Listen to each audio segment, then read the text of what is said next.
Running back for the Steelers named Rashard Mendenhall, who fumbled being hit by a white guy, Clay Matthews, is all mad because white guys are talking football. Now, in theory, I don't think he's wrong. I've had enough of white guys, black guys, every guy telling me about football. But you know what? CTE is bad, but we're going to have a little fun.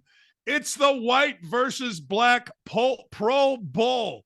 How about them apples? Jalen Hurts, I don't know, man. Was David Carr right? I think he might have been when he said bench him for Mariota. Jack Brewer's going to join us. Chad's going to join us. Chad Withrow from Hot Mike. We got a monster today. Join me right now. It's OutKicks. Don't at me. Starting now.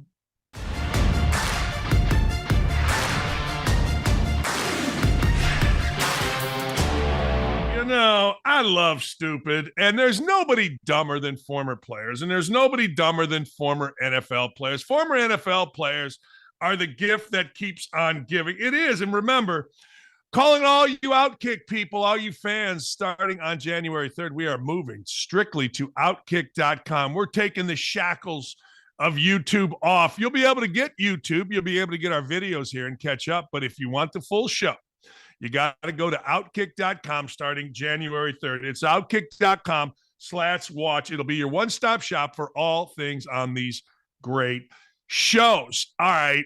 You know the deal. Rashard Mendenhall is a running back of some note. Basically, the note is when he was with the Steelers, they won a Super Bowl, and he is telling everybody about how they won a Super Bowl, and he is forgetting that a white guy, because this is what we must do in today's society. We must say a white guy or a black guy or whatever guy made him fumble, and apparently he's still mad about it. He is on a weird rant calling out white commentators, not only white commentators, but anybody white that isn't good at football, at least according to this idiot. If you're not good at football and you're white, then of course you can't say anything about football because he's good at football. He's better than y'all's GOAT. The level of stupid is insane here, but I am here for it. Here's what Rashard Mendenhall said. I'm sick of average white guys commentating on football. Y'all not even good at football. Thank God for that Illinois education. Can we please replace the Pro Bowl with an all black versus all white bowl so these cats can stop trying to teach me who's good at football? I'm better than your GOAT. Hey, Illinois, this is your product. This guy sat in your classrooms. This guy was eligible to play, which means he got more than a 2.0. I point this out because ex-football players are idiots. I don't know if you saw this, but Antonio Brown today talked about having a sex session and finishing on the TV. The ex-football player is just a weird dude. Oh, boy, flashback. I got a flashback to what happened with Rashard Mendenhall. Oh, that happened with Rashard Mendenhall. See that big white arm in there? Big Whitey went in, thank you, Lee, and got Rashard Mendenhall and dislodged him from the damn ball. Rashard Mendenhall still not happy about that. He doesn't want Whitey telling him what to do. Let's take a look at Rashard Mendenhall and what he's saying. I think a couple things should happen. First and foremost, equity needs to be in play here. The white team couldn't have corners. The last corner to start in an NFL game is Jason Sehorn. He is the husband of Angie Harmon. Angie Harmon at one point was hot as these nuts. Yes, he was. He was hot. She was hot, hot, hot. Listen to this. December 22nd, 2002 was the last time. 21 full years since a white dude started at corner. The corner position would be tough in the black versus white Pro Bowl. It would be. It would be very, very tough. And Jason Sehorn being the last one, I don't think he can come out of retirement. I need one of those shirts that all these NFL coaches were wearing this weekend, social justice warriors they were, that say equity on them. Where's the equity? I want to be a starter in the NFL at cornerback. No, for no reason. I'm not capable, but I'm white, and we got equity, and I want equity. Give me equity or give me death. Why not? What? We do it in every other walk of life. You ever watch a college basketball game? We got equity out the yang. King McClure. What's a King McClure doing ESPN games? Nice kid, but damn. Anyway, I want equity. Well, anyway, so as always happens, when the brothers get after the white dude, this always happens. Jason Whitlock always goes back to find out who the African-American dude is married to. Well, we can call black because that's what Rashard Mendenhall said. Black dude, white dude, that kind of thing. So we can say black in this instance. I mean, we got to be very careful not to say black. But anyway, so Jason Whitlock went and posted a picture of a very non-black Rashard Mendenhall wife. It's like Mark Jones, the idiot announcer. He's whiter than me. And that's what one of his guys that worked with him for a long time said. Man, that dude's whiter than me. He's got a white wife, white kids, the whole deal. But anyway, it's always that. And Whitlock pointed this out. Whitlock pointed out that Rashard Mendenhall has a white wife. Here's Rashard Mendenhall's, I guess, CTE, drug-laden, ridiculous rant at Jason Whitlock. Hey, yo, Jason Whitlock, don't ever post no picture of my wife. Boy, you stupid. You been here for 2 minutes. I've been here for 13 years, getting abuse over the same single number. So you can cool out. You don't even know what the about. Saw the race war and won a act. 13 years. Wife not even white. She from Arabia. They sending her out of here just like they are me. Do your homework before you try and talk to somebody. You don't even know what bro. CT's bad business, man. Now, this Mendenhall guy, he actually wrote and directed Ballers. So at one point in time, he had a brain. Ballers was America's most ridiculous show. It was on HBO, and really the worst actor of our generation, The Rock, was in it. But it did turn me on to Britney Spears. I stay out too late, got nothing on my plate. That's what people hate. I heard that song. It was catchy.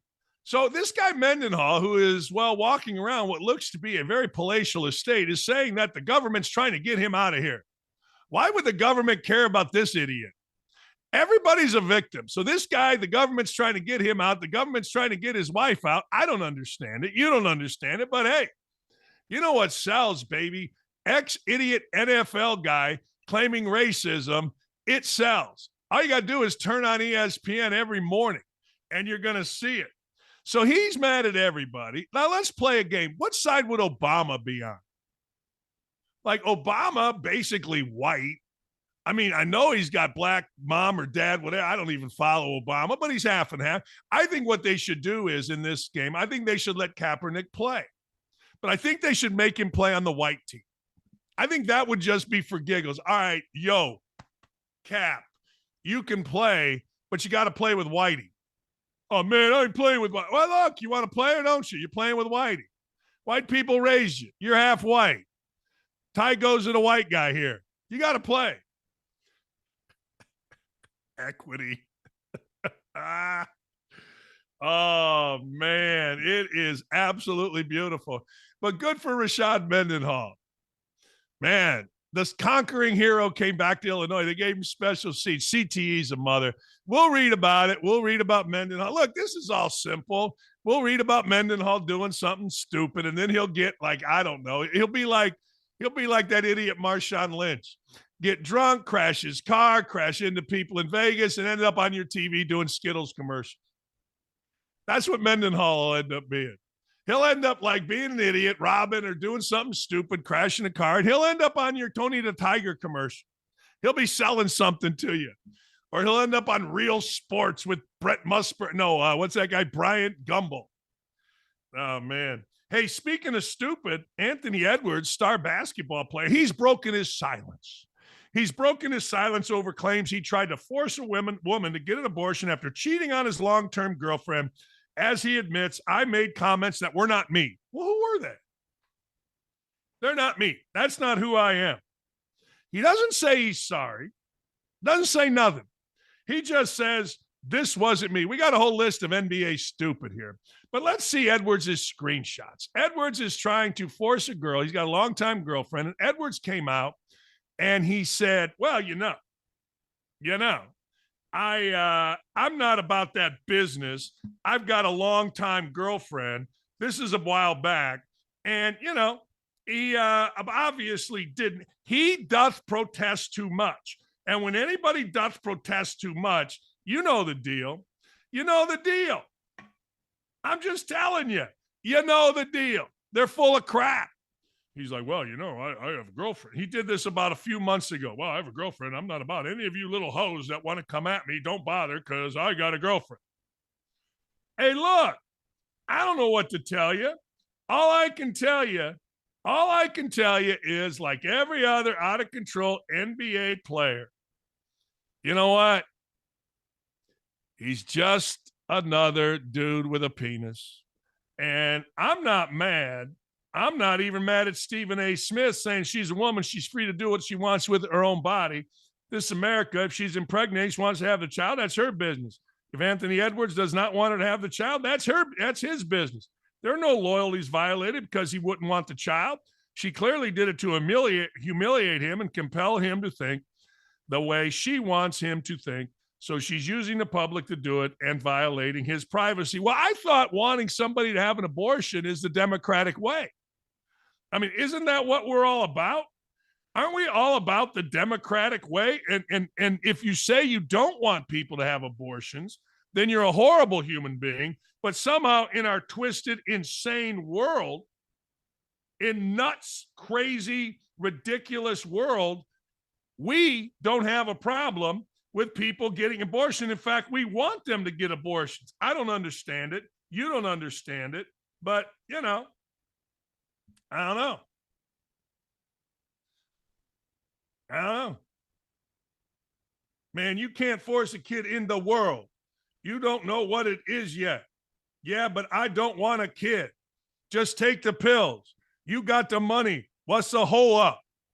Because you now finna make a problem. Finna make a problem. Exactly. Yeah. Or, okay, just make sure I get the video of the box with the night pills. Jesus. There you go. Now, look, the woman is not exactly Sister or Mother Teresa. The woman is kind of typical of what these NBA girls are. Let's be honest. I mean, we've had people on this show tell you what it's like, tell you how NBA women will get the semen of a guy handed to another woman. I mean, there's no pride. There's nothing. And you got a bunch of idiots that are 20-some years old running around with a penis and no holds bar and no education, and they're stupid as hell, and they just do what they want. And then when they get caught, they try to dig their way out of it. And this guy Edwards is, well, he's great. It's not me. That's not me. Really? Who is it? I'll hang up and look. Who is it? Who was that finna and funna in? Who was that finna in and all the finna and all the other stuff? So let's see Edwards' public statement about who he's not. So this is who he's not. This isn't me. This is not me. I make comments in the heat of a moment that are not me and aren't aligned with what I believe in and who I want to be as a man. You think the same guy that wrote finna and funna and stupid and dumma is the same guy that wrote this? All women should be supported and empowered to make their own decisions about their bodies and what is best for them. I'm handling my personal matters privately, will not be commenting on them any further at this time. You think that same dude wrote this? At least he was smart enough to get some dude, some lawyer to write this, some PR firm to write this for him. And oh, by the way, Terrell Owens, it was a white dude, white lawyer that wrote it, Terrell Owens. I know all white people are bad until you need them, right? I funna, you finna, and like here it's written. Yeah, okay. Yeah. Women, have a little self-respect out there, will you? Do yourself a favor. Just a little self-respect. Don't spread them for every slap so you can make some money. And then if you are spreading them for some NBA players so you can make some money, then just leave the dude and don't go back. Just get the money and go. But Anthony Edwards sat there with his dog and his girlfriend about 2 months ago saying, hey, you hoes, don't even come around me. Really? Okay. He doth protest too much. NBA story stupid number 2, Draymond Green is reportedly going to miss 3 weeks. Now, look, we judge people by the content of their character, not the color of their skin. And most of you should do that too. He's going to miss at least 3 weeks as part of his indefinite suspension. He's in counseling, and I'm sorry, I can't help but laugh. Seriously, I can't help but laugh. Let me tell you what the counseling should be. 3 weeks of checks. 3 weeks of checks not earned. 3 weeks of no money. That'll start the counseling. I don't know whether he's being paid or not. He shouldn't be. If he's suspended, he should get no cash. There's your counseling. See, in college, it used to be when coaches had these nuts, it used to be that the bench was a great motivator. Well, the NBA, the NFL, hockey, baseball, the cash, the wallet is the great motivator. Yeah. Well, Draymond, how's your feelings? What were you feeling when you punched Jordan Poole in the head? What were you feeling when every other word out of your mouth is the N-word or white boy or all the other racist stuff that you've said all over the years? What were you feeling when you decided to take a swing at Yosef? What were you feeling when you ranted around the court like a complete idiot and got kicked out? What were your feelings? What were they? How did it go? What did you think? Well, I finna. Oh, man. I mean, look, I'm a Draymond Green fan. I am. But the only thing going to work here is paycheck, because he's trying to build a brand. He's trying to build a brand as a nasty boy, not dirty boy, nasty boy. Remember the Nasty Boys? That's Dibble and those guys. Remember the Bad Boys? Remember Rodman? He's trying to build a brand. Hell, even Sir Charles throwing a guy through a window. He's building that kind of brand, and that brand will last because as you get older, you make fun of it. Bob Knight making fun of throwing in a chair wasn't happening 10 minutes after he threw the chair. 10 years after he threw the chair, hell yes. So that's what Green's doing. I understand it. I do. But he ain't changing unless a big wad of cash and that cash stream stops. The wad comes out, the cash stream stops. That's where you're at. That's when it has. Hey, America's no game guy, Miles Bridges, who beat up his crazy wife or girlfriend. Now, I had a reporter with the Charlotte Hornets tell me, hey, Dan, it's a woman. Man, look, what Miles Bridges did was stupid in front of their kid, but that woman's crazy too.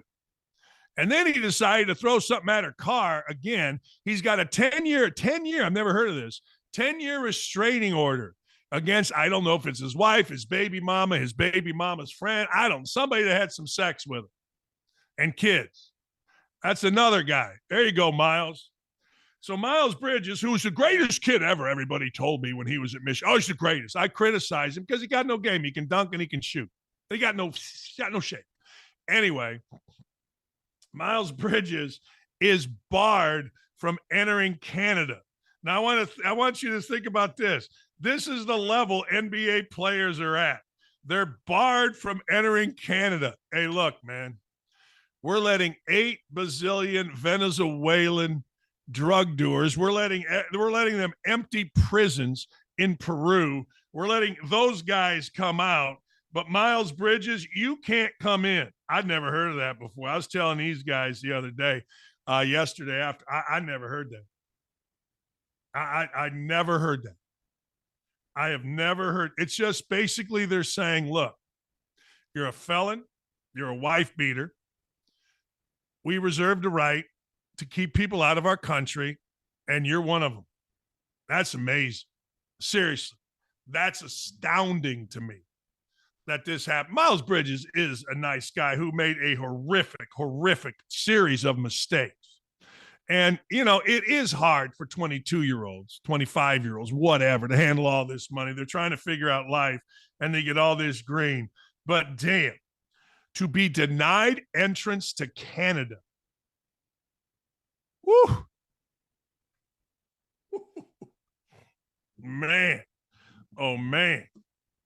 All right. There's your NBA update. The games don't matter because if you go to a game, they don't matter to the players. Hell, the Pacers gave up like 155 points last night. You think defense matters? So what you watch right now this time of year until Christmas Day is you watch the off-the-field stuff, and it's remarkable. All right. The NFL has suspended Damontae Kazee for the rest of the year. Now, Damontae Kazee, let's put up his history first. Damontae Kazee has a history of doing things that the NFL doesn't want done. This is all this year. I mean, we got 1, 2, 1, 2, 3, 4, 5. 1, 2, 1, 2, 3, 4. Boom, boom, boom. So he's got 5 unnecessary roughnesses, and then you add the one the other day. And Damontae Kazee, that was a Freudian slip, got himself a damn suspension for the rest of the year. I think it's unfair. You know who else thinks it's unfair? Tom Brady. Here's what Tom Brady had to say. No one likes seeing players get hurt, but hard hits happen. Quarterbacks should not be throwing the ball in areas where they are exposing their own teammates to these type of hits. Coaches need to coach better. Quarterbacks need to read coverages and throw the ball to the right places, and defenders should aim for the right hitting areas. To put the blame on the defensive player all the time is just flat out wrong. Need better quarterback play. It's not okay, QBs, to get your wide receivers hit because of your bad decisions. Look, I'm catching a lot of hell on social media because I'm defending Kazee. Kazee did what the NFL says, led with his shoulder. Kazee comes up, and if you can tell me going full speed that a guy catching a ball, laying out, you can tell, and you're just supposed to go to the side and let him go, that's what you're supposed to do as a safety in the NFL? I don't think so. I don't think so even a little bit. Name me one safety in the history of the NFL that in that situation, is going to get out of the way and let a guy. Now, if he led with the crown of his helmet, kick him out. But he did what they said, and he got sideways. He did exactly what they said. You know what I mean? I'm just saying. He didn't do anything wrong, in my opinion. Now, I got guys saying, well, you're an idiot, dog, because you want people to knock their heads. No, I don't. No, I don't. But what are you supposed to do here? Are you just supposed to say, hey, you're diving for the ball, I'm going to get out of the way? No, you're not. And that guy, I'm not saying it's the greatest hit, and I totally understand that it looks bad. I totally understand that every hard hit in the NFL right now, that somebody gets walloped, we immediately look for the flag, and the home team or the guy that gets hit, that team, starts screaming and yelling about, we got to get this guy out of here. It's a penalty. Hard hits happen in the NFL. You guys that don't play can say, well, it's like flag football. Yeah? Tell that to Michael Pittman or this Kazee kid. It is not flag football. There are hard hits. And sometimes those hard hits look way worse than they are, but I get it. They look bad, but that dude led with his shoulder. Hey, Doc, here's what I'll get. Hey, Dakich, that's a weird hill to die on. I don't know. I'm not dying on any hill. I'm just telling you what Tom Brady and I think probably the two greatest football minds in America. You know, Vivek Ramaswamy is our guy. His campaign really started taking off when he came on our show. I mean, they'll tell you, and we're trying to get him back on. I would love to get him back on to talk about something that happened at Turning Point in a speech that he gave. Apparently, Turning Point, I'm just going to say it's a deep state demagogue. All the rich white dudes sit around with ideas. I mean, that's what I see, and everybody can tell me it's not, but I ain't buying none of it. So after the debate the other day, the Republican debate, when Ramaswamy got up there and was just ripping, some guy on CNN named Van Jones. Now, full disclosure, I don't watch CNN. There's no reason for me to watch CNN. I have no interest in CNN. CNN, you know, I just don't. I used to watch everything. Now I watch OutKick. I do. I watch OutKick. But the truth of the matter is, Ramaswamy, after the debate, Van Jones said, we've got a demagogue, talking about Ramaswamy. And this Van Jones said, I'm literally shaking. What's the last thing that ever made you shake? Like serious business. I mean, if you're I'm shaking because we've got a demagogue in Ramaswamy that is going to be around 50 years after Trump. Here was Ramaswamy's response to this shaking clown, Van Jones. So I say that on that last debate stage to a bunch of Republicans that are shaking in their boots. These are the things you're not supposed to say in the Republican Party even today. And then you get the mainstream media. You got this character, Van Jones, on CNN afterwards saying, this is the rise of an American demagogue who's going to live 50 years longer than Trump. This is dangerous. I am shaking. That's what he says. Just shut the up. You know, the greatest answer that you can give somebody is not kiss my backside, is not these nuts, is not I finna take you out. It's just shut the up. That's the greatest answer you can give other than off. Those two answers solve every problem. Van Jones, just shut. See, the problem that they have, guys like Van Jones has, is they can't go the racial element with Vivek Ramaswamy. They can't do it. You can do it with Christie or Nikki Haley, or you can do it with any other Republican, but you can't do it with Ramaswamy. And the other problem that the Van Joneses of the world have is that Ramaswamy don't care and he'll fire back. That's what makes Stephen A. Smith popular with people. He's not afraid to fire back. So Ramaswamy says, hey, Van Jones. Now, a lot of people will tell you, well, you're just supposed to ignore the criticism. I call BS on that. I call complete BS on that. Why would you ignore the criticism? I go back to this. Why does Michael Jordan get to call out his critics and everybody loses their mind and says, what a competitor? Man, that dude competes. That dude ain't taking nothing from nobody. See, he'll come right back at you, but everybody else is supposed to sit there and just take it. Explain that to me. Why? Because Michael Jordan put a ball in a basket better than anybody in the history of putting a ball in a basket did? So that's why we're all supposed to just sit back and let the Van Joneses of the world, the Greg Doyles of the world, just say stupid stuff about other people and not fire back? Crap. That's crap. That's crap.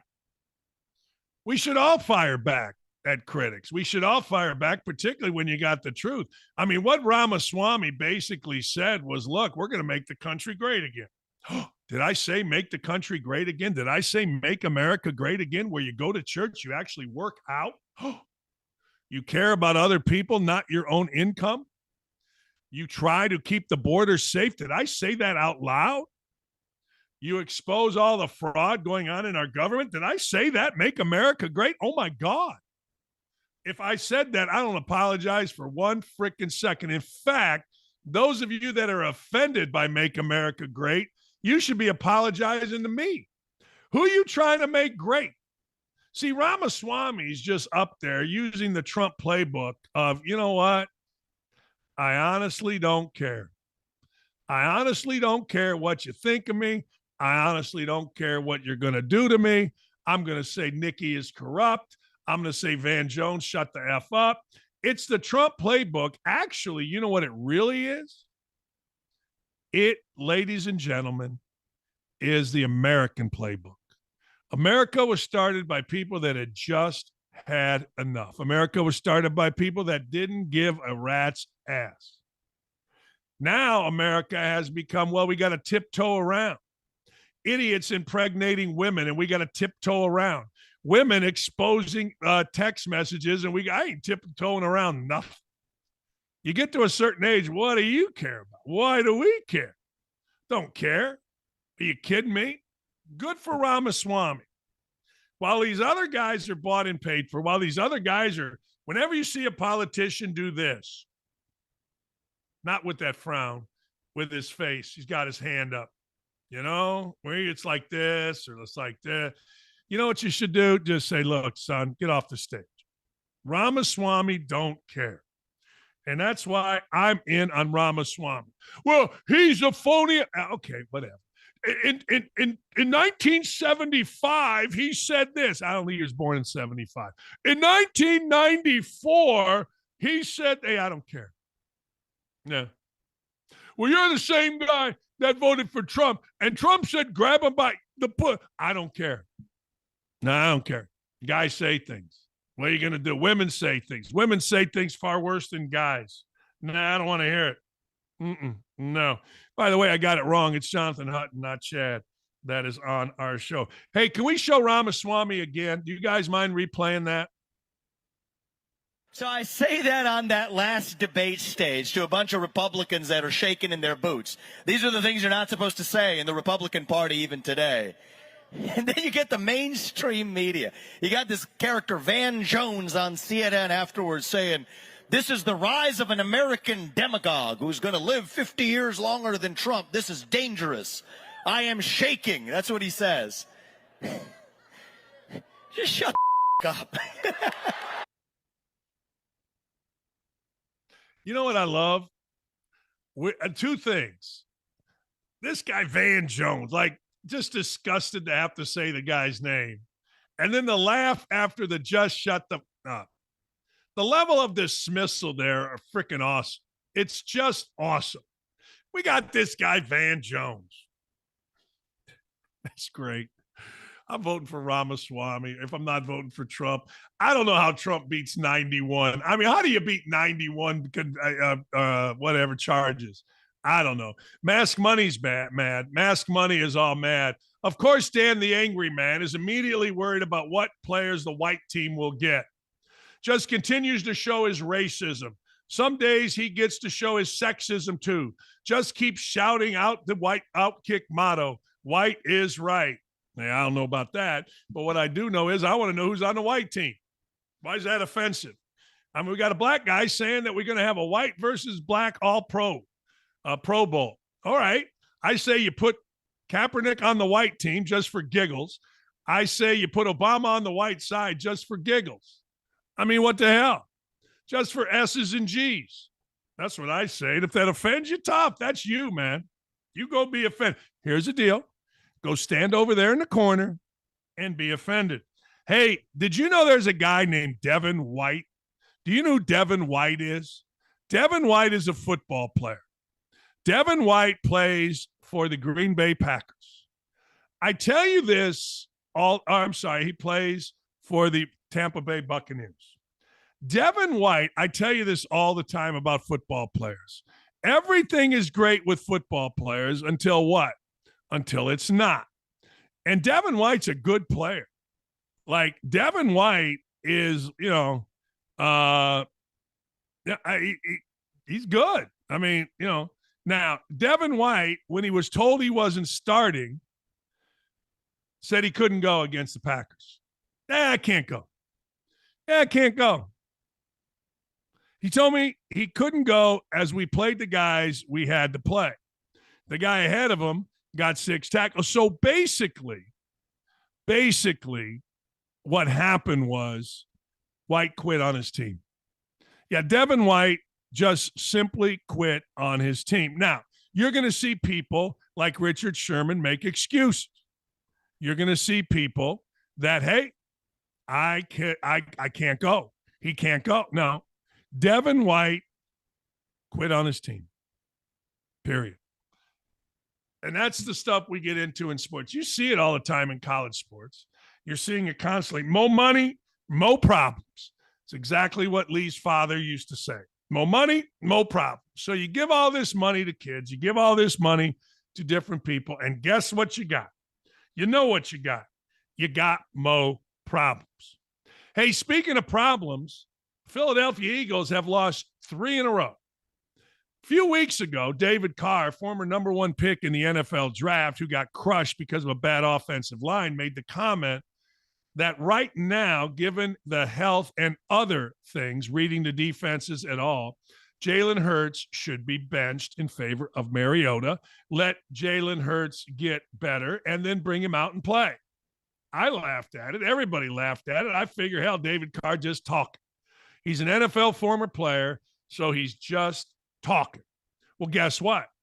Here's the last 3 games, including last night, when Jalen Hurts had no touchdowns, 2 interceptions, and threw for a whopping 143 yards in a loss, a last-second loss, a hell of a drive by Drew Lock. Drew Lock may have elevated himself to the white team. He may have. I mean, the white team quarterback's tough. I mean, I don't know. Aaron Rodgers isn't hurt, but you still got, well, Joe Burrow's hurt. White team QBs are hurt. Maybe it's Baker Mayfield and Drew Lock quarterback, and I don't know, but they ain't beating Lamar Jackson on the black team. But anyway, 143 yards, 2 interceptions, no touchdowns. Dallas, he got completely outplayed, 197 yards. Threw for a bunch of yards against San Francisco and got beat. Three games, no touchdowns, 2 interceptions, 212 yards passing, a 71 quarterback rating. Maybe David Carr was right.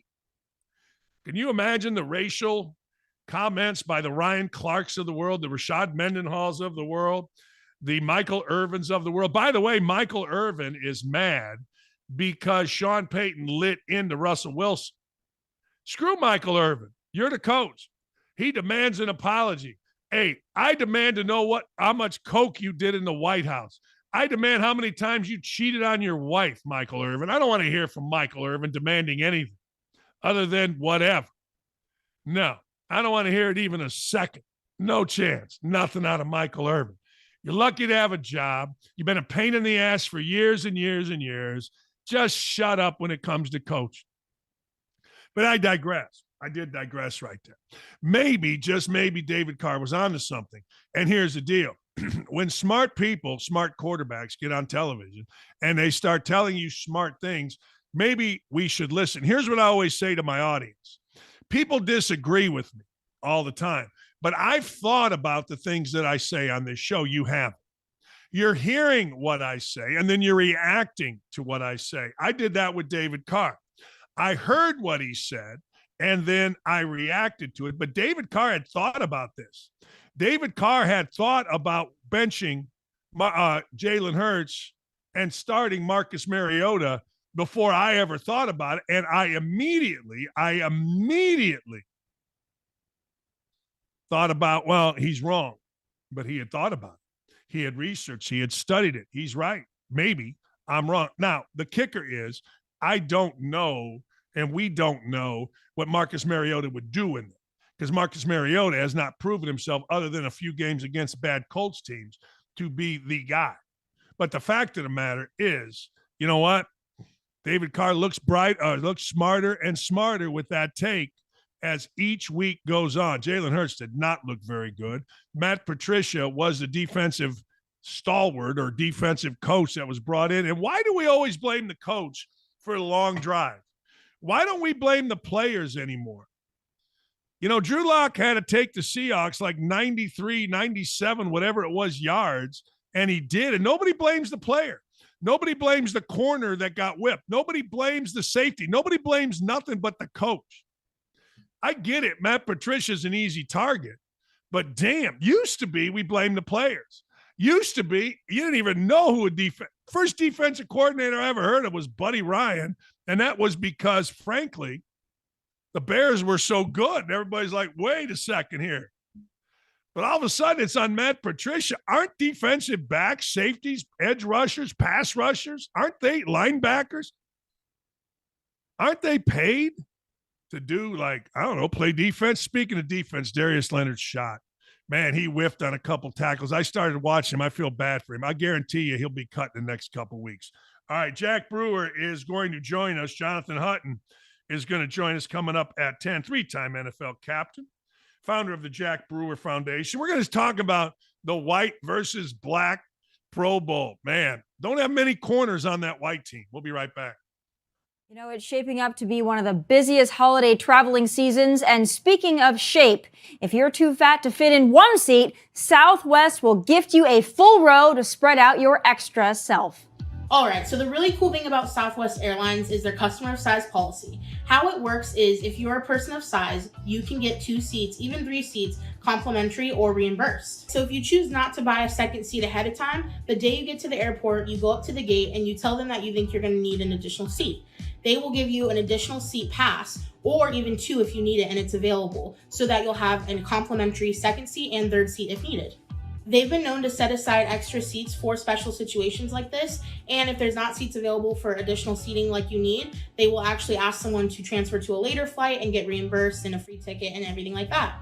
Now, if you chose to go the other route and buy a second or even third seat ahead of time, after you're done traveling, you can contact Southwest and request reimbursement. Yeah.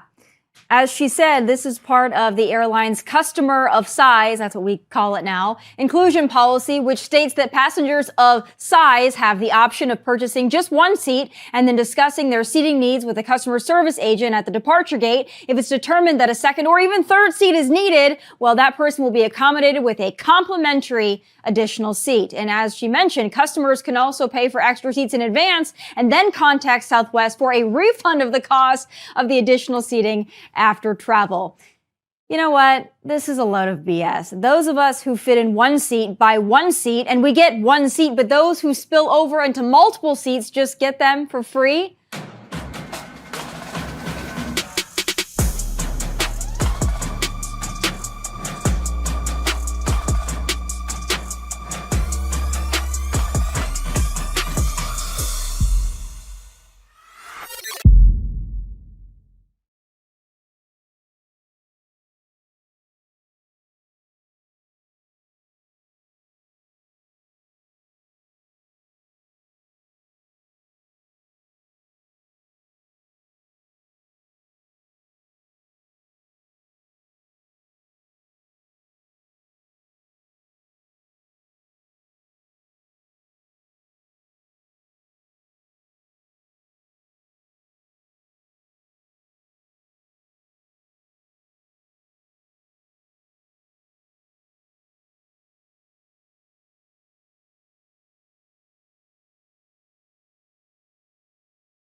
You know, Jack Brewer is hooking up. We got a poll. Who is the white team quarterback on? You got to have some fun with it. And those of you that are taking it so seriously, go to hell. Brock Purdy, Jared Goff, Josh Allen, or Trevor Lawrence. Right now, Brock Purdy is leading the white team quarterback vote. Go to our YouTube chat where it is pumping. Purdy with 49%, Goff just 3%, Josh Allen 40%, and Trevor Allen 8%. I got to tell you, I personally, I put Josh Allen. I think Josh Allen's playing all right. Now, I know they decided to run the ball. I know they decided, hey, look, we're going to go about our business this way, running the football, but I'm not mad about it. I thought that Josh Allen and the Bills are getting pretty good. We got to have Erin Perini on. She sent me a text the other day when there was a problem in with the Bills, and she's no longer with DeSantis. But anyway, long story short, I think that'd be the white team quarterback. I'm just telling you right now, black team quarterback, I got to put in Lamar Jackson. I do. But you can't have the game. You can't even have the white versus black Rashard Mendenhall game because, frankly, there's no white cornerbacks. Last cornerback that was white, Jason Sehorn, 2002. I don't even know if there's any in college. I mean, I have no idea. There's no historically white universities, so I don't know that we can go to a historically white university. Maybe we got to go to Harvard to find one, but we got no cornerbacks. We got to have cornerbacks. Look, if people are going to get all mad about it, look, Mendenhall said it was stupid, but you got to make fun of it, and you got to laugh about it. Who cares? You know, I mean, really, who cares? Jack Brewer played in the NFL a long time captain of NFL teams. That's all I ever wanted to be on the teams that I was on. The only thing that I ever wanted to be was a captain. Hey, Jack, can you hear us? Are you good to go? Not yet. All right, we'll get this organized. Last night, I can't go this route. I just saw something. I want to bring this to your attention. ML Football, which is a really good site, said this. Really good site on X. Wide receiver Marvin Harrison Jr., according to different sources, could fall to the middle position of the top 10 in the NFL because of the run on quarterbacks and wide receiver. Jack Brewer, nice enough to join us. Jack, I got to ask you, couple weeks ago, David Carr came out and said, hey, I'm seeing something with injury that I don't like with Jalen Hurts. They ought to think about benching him, letting him get healthy, and playing Marcus Mariota. I laughed at that. You seeing anything in Jalen Hurts that's a problem? That may be the problem. I got you. We got you now. Yeah. Mic check. Can you hear me? Yep, we got you. You got me? Uh-oh. We're still working on it. We're having a little technical difficulty. It wouldn't be our show if we didn't have technical difficulties. My guys are saying he's ready. Jack, do you have me? We don't. We'll continue to work on it. No touchdowns, 2 interceptions, 212 yards passing. 143 last night with 2 interceptions. Now, I will say this, it was in the rain. It was in the rain last night, and you know what? I don't like the rain for most guys. Most guys' numbers are going to go down. We saw it, and Carolina got to win over Atlanta. But the truth of the matter is, it's something on Jack's end. The truth of the matter is Jalen Hurts doesn't look right. Can I give you a little thing on Vegas? Are you ready for this? Here's a little thing on Vegas. I mentioned the Carolina Panthers, and I want to bring this to your attention. Listen to this. The Carolina Panthers last night, or this weekend, the Texans this weekend, Tampa Bay this weekend, and the Seattle Seahawks last night. They made Vegas a ton of money. Why, you ask? Because listen to this, only 20% of the money was on those teams. Each of those teams, the Panthers, the Texans, the Tampa Bay Bucks, and the Seattle Seahawks, had less than 20% of the money on them. They all won. What does that mean? That means Vegas won over 80% of their money this weekend on those 4 teams. That, ladies and gentlemen, is a monster weekend for Vegas. Doesn't happen all the time. But when it happens, that's why they build the big casinos, ladies and gentlemen. Is Jack with us? I don't think so just yet. Anyway, back to Jalen Hurts. When I watched Jalen Hurts last night, I'm not smart enough to tell you anything's wrong with him. I'm not. But I know this. He's losing the ball. He's throwing interceptions. He's fumbling it a couple times, and that ain't good. And you can't, if you're a Super Bowl team, it's hard to win on the road, but if you're that good in the NFL, you're going to win on the road. And I got to say something else. There were 2 games that I watched this weekend where the crowd had major influence. One, the Detroit Lions. I thought the Detroit Lions crowd absolutely took out the Denver Broncos like it was their job, and it was. I've told you this before, and this is what was happening in Assembly Hall. There are some days in some arenas you just ain't winning. And Kansas should have never beaten Indiana in Assembly Hall on Saturday because the crowd, the fans, everything about it was electric, and there you play better. Well, it was the same thing in Detroit. Detroit, great. Last night, I felt it with the 12th man in Seattle. I felt like this. Weird deal. I had bet the Seahawks to win, plus 4.5. I'd bet the Seahawks on the money line. My boy Sack Attack is a genius. I stand by him forever. But I got to tell you, when the Seahawks got the ball last night, I felt like they were going to win the football game. I felt like they had, and I don't normally feel that way. I mean, think about it. You got a backup quarterback. You got an offense that's not great anyway. You're backed up to the 3 or 4, whatever it was, yard line after a terrific punt. And now you got to go and you got to score a touchdown because you're down 4. You don't have to kick a field goal. You got to score a touchdown. And you know what they did? They ended up going down the field like it was their job. And sometimes, I'm just telling you, sometimes in football, sometimes in basketball, a lot of times in basketball. Baseball, same thing. I guarantee you next time I have Danny Plesac on, who pitched in a number of big spots as a closer for a variety of teams, I guarantee he's going to tell you that all of a sudden you got about an extra, I don't know, oomph. You got an extra jump on that fastball. Why? Because the crowd, the nuts, and that's why I'm still pissed off about Indiana losing. It wasn't a good Kansas team. It was a mediocre Kansas team. It was a Kansas team that's good, not great. I'm going to keep them in my top 5 because they ended up winning a game at Indiana. But unless you're playing against a great team, unless you're playing against a team that is just so good, so dominant, you should not lose that game, and you should not lose that game, period. Well, it was the same thing last night. The crowd showed out. That's why those games that you give away, like the Jaguars do in England or the Colts played in Germany, not the same. That's why those games you play in Hawaii or the game you play in Maui or the game in Honolulu, it's just not the same. I mean, Purdue had a great crowd, not a great crowd. I mean, fantastic crowd in Gainbridge Arena. Try going in and hearing yourself in Fog Allen. You can't do it. Cameron, you can't do it. You just can't do it.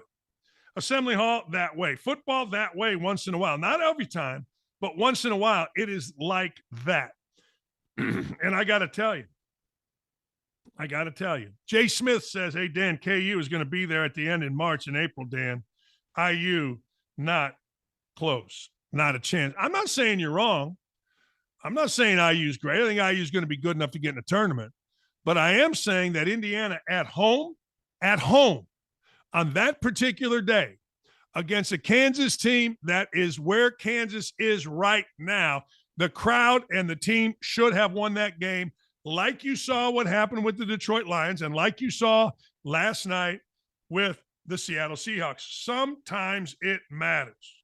It just does. And I'm going to tell you this. As a player in those places, I swear to God, I'll never forget running on the court, my first game, Miami of Ohio. This is awesome. Running out, doing layups, jumping higher than I ever thought. My second home game against Notre Dame, back when Notre Dame was good, I remember the difference in the environment was like night and day. Hey, look, Miami was good, but Notre Dame was up here. And then I remember starting in the starting lineup against Purdue, and it was up here as a freshman. It was like, holy crap. It matters. It matters big. And I'm going to give you my top 5 college basketball teams coming up here after we talk to Jonathan Hutton. But I'll tell you one team that I'm looking at. I didn't put them in my top 5 because they don't deserve it.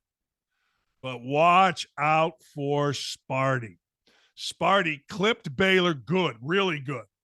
And then Sparty came back last night. And you're going to say, well, they beat Oakland, and they always beat Oakland.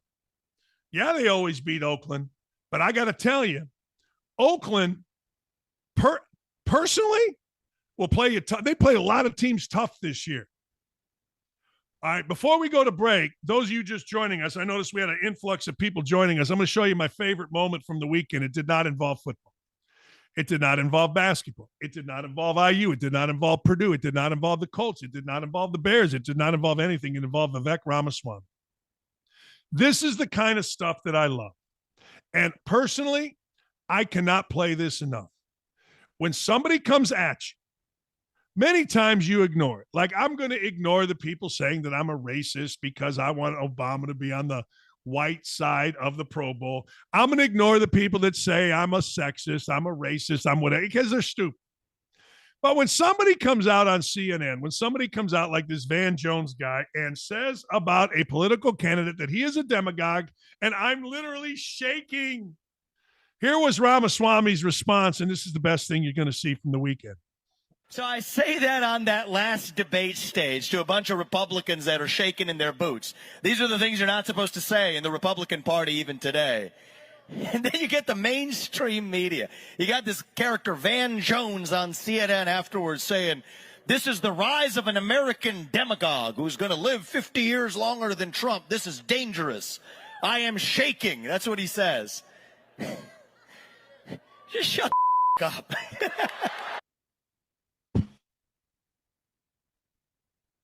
When you tell a guy like Van Jones to shut the F up, now you got to understand Ramaswamy doesn't get the racist claim because Van Jones is black and a white dude doing that.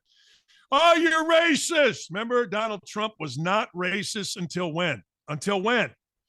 He ran for president as a Republican. Every brother that needed money, from Jesse Jackson to Reverend Al to Michael Jackson to every brother on the streets, and in the offices and in the high rises, when they needed money, where'd they go? Old DT. DT's got pictures with everybody. DT's sitting there. He is America's white bank. What happened? DT, Donald Trump, decided, I'm going to run as a Republican president. Oh, my God, you're racist. You said grab him in the bush, and Billy Bush got fired from it. Didn't matter that every president in my lifetime has been a dirtbag. Ronald Reagan married the best hummer in Hollywood. Everybody knew it. Who cares? JFK was stooping everything that walked. The older Bush supposedly had a mistress for like 172 women. George W. was a coked out maniac. Clinton was stooping everything that walked. And the movie, I forget what it was called, was all about him impregnating everybody, just throwing it around like an NBA player. And now we're supposed to worry. I don't get my morality at all from presidents or congressmen or state reps. I just want those people not to totally embarrass us. Like Batesville, Indiana, the mayor there, we used to do a segment on him because he got HIV from a male hooker who showed up at his door and his wife answered. Just don't do that, okay? Can we not do those kind of things? I don't know. Seriously, is this not the best show on TV? I got so many of you. I was sitting there going to the bathroom in Nashville a few weeks ago. A guy goes, hey, man, you're Dan Dakich. I go, how you know me? He goes, you got the best show on TV. I go, really? He goes, oh, it's the best every morning. God dang, we have some fun. I'm with you, 24-inch Dubs. People are so blind, they think politicians are the good guys. No, I don't care who you're stooping. Doesn't.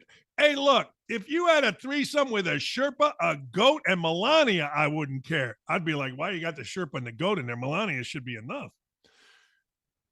Don't care even a little. Just have some nuts and protect us. All right, Gritty, you ready? You ready? Let's go, Gritty. Jay Hutt's getting ready to join us. Tell your friends, Jonathan Hutton, America's most handsome man, next.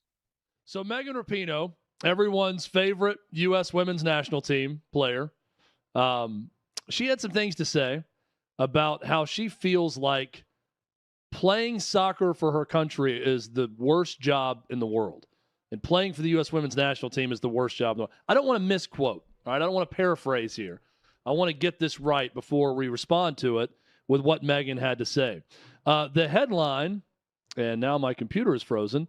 The headline from OutKick is Megan Rapinoe says playing for U.S. women's national team is worst job in the world, perfectly represents the loser mentality creeping into American culture.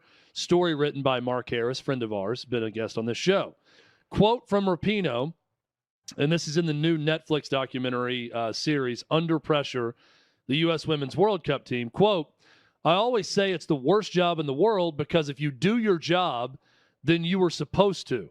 And if you do one hair less, then you are going to get lambasted for it, Rapinoe said. Let me say this.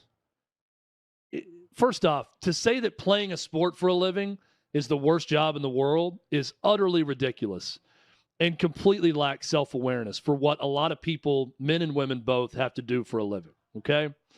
Second part, that's every job, Megan. If you do your job, you move on to the next day. You move on to the next show. You move on to the next shift.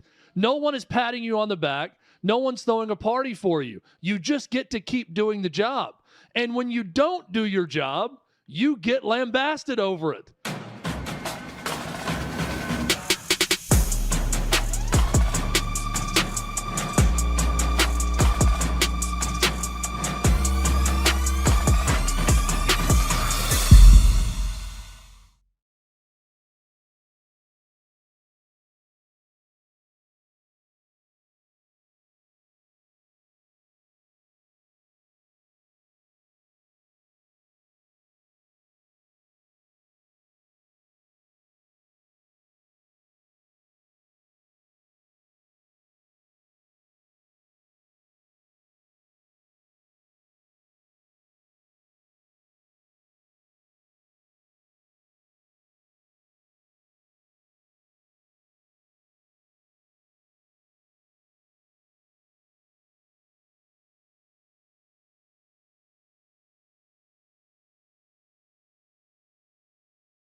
The great Jay Hutton, Jonathan Hutton, joins us. Gritty, settle down back there as America's most handsome man is on our screen. And it's not me, ladies and gentlemen. That's not true, Dan. You're like Streisand. You got great lighting. Barbara Streisand travels with her own lighting. You got good lighting. Hey, a couple things. Who's the white team quarterback in the white-black Pro Bowl? The current one right now? Right now. Give me right now the way he's playing Josh Allen. Yeah. The last few weeks. I'll take Josh Allen currently.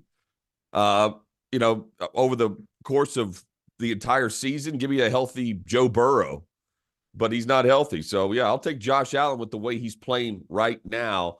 And if not him, any day of the week, I'll take Brock Purdy. Sorry to anyone that thinks he's not elite. I don't think he's elite, but he wins. Yeah, look, I mean, those are two good choices. People immediately went to Burrow or they immediately went to Aaron Rodgers, and I'm like, well, that would be a route because they're not playing and they're hurt. You know, right? You yeah. know what I mean? Oh, by the way, Dan, this game would be a route. This game would be a route. Corners. What is being said is not false. I would set the spread. I said yesterday on Hot Mic at minus 29.5. So in favor of Mendenhall's group. Yeah. We may be able to throw the football. We're not going to be able to cover a wide receiver. Jason Sehorn is not walking through that door, Dan. Neither is Pat Fisher. Names from the past, No, I know. I thought it was funny. I want Mahomes. Maybe he plays half. I want Obama on the white sideline, and I want Kaepernick to get a cameo, but he's got to play on the white team just to piss him off and piss Nike off.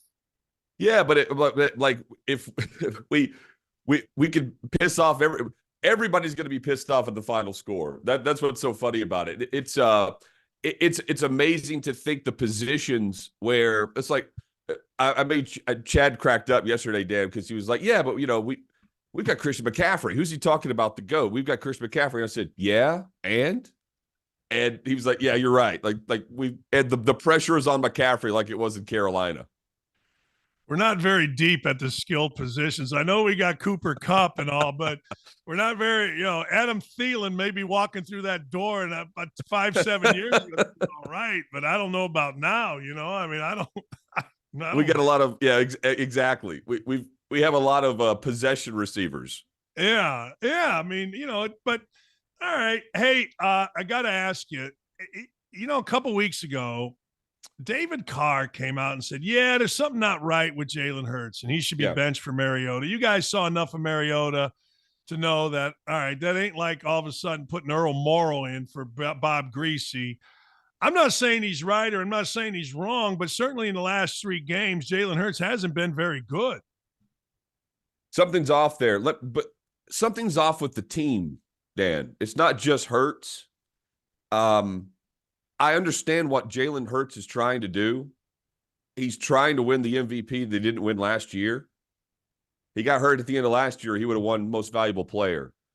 He is the heartbeat of that team. He took over last year and took them to the Super Bowl. They're trying to run it back again. And the difference to me is not Hurts. It's in week 15, they changed defensive play callers and went to Matt Patricia. That's odd. That's late in the season. Yes. This is more than just the quarterback issue. And while they were slow out of the gate, the schedule was in their favor. Then they went through this gauntlet of a schedule. And they played back-to-back teams on 10 days rest who just so happened to be San Francisco, where Philly was playing 3 games in 13 days. San Francisco had 10 days off. They got boat raced. San Fran's better. Then they played Dallas, who was coming off of the Thanksgiving game on 10 days rest. Dallas won that game easily. We're seeing them go through the same stretch that we saw San Francisco go through, where there were questions to Shanahan about whether or not he should switch quarterbacks and potentially go to Darnold instead of Brock Purdy, and he said absolutely not. I know why they're sticking with Jalen Hurts, because, like you said, I saw Mariota, and then I saw Tannehill. Mariota is Marcus Mariota. He's a good backup right now in the NFL. He's one of the best backups you can have. But Jalen Hurts gets you to a Super Bowl. You've got to get that right before you get to the playoffs. And depending on how hurt he is or injured he is, you make that decision.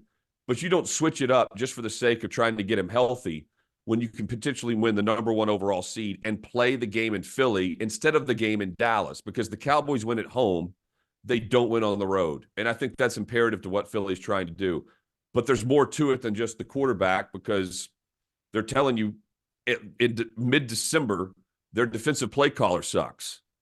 And according to the talk there behind the scenes is the players were kind of just admitting to themselves that the message wasn't getting home, that their current play caller wasn't the alpha, and now Matt Patricia's thrown into the mix. It's a bizarre dichotomy there, and it's not just because they don't know if the quarterback's injured or not.